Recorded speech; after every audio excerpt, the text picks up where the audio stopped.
मैं एक किसान हूँ। अपने ही गांव में हमारी ज़मीन है 2 एकड़, उसमें ही हम खेती उगाते हैं। रबी की और खरीफ की दोनों फसलें उगाते हैं, जिसमें गेहूँ है, ज्वार है, बाजरा है, तिल्ली है, सरसों है। बट यहाँ मेवात में अंदर बहुत से गाँवों में न्यूज़पेपर नहीं पहुँच पाते हैं।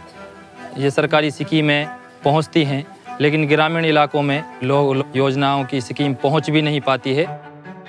These are all communities living in media dark areas, which means that penetration of traditional media like television and radio is very sparse.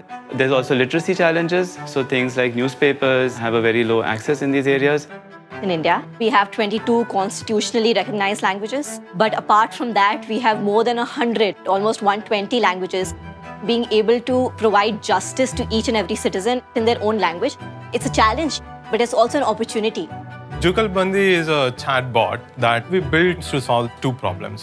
One is this linguistic divide and the technological divide. We collected millions of parallel sentences for machine translation. We collected thousands of hours of data for speech recognition. And then we built state-of-the-art models on top of it using Bhashini speech recognition models and Azure's OpenAI. So these capabilities allows us to understand language, transcribe it, translate it, and also synthesize it back in the form of speech. चाचा यूँ जुगलबंदी है, यहाँ पे हम लिख के भी और बोल के भी कुछ भी जो हमें स्कीम चाहिए, सरकारी योजना है, उनके बारे में जानकारी ले सका।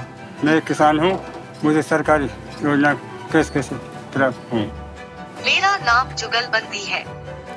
मैं एक असिस्टेंट हूँ जो आपकी सरकारी योजना के बारे में जानने में और उसके लिए एनरोल करने में आपकी मदद करूँगी। तो वहाँ से हमें लिखित में भी और ऑडियो में भी दोनों तरीके से जवाब आया, और किस किस डॉक्यूमेंट्स की ज़रूरत पड़ती है और किस किस फॉर्म की ज़रूरत पड़ती है। The Ministry of Electronics and IT in the country has been working on this for the last 5 years now. And when ChatGPT was launched, that was really the catalyst for us being able to bring these pieces together. We've been able to categorize the diversity of India as an innovation opportunity. And if you're able to do that successfully, you're able to do it for the world.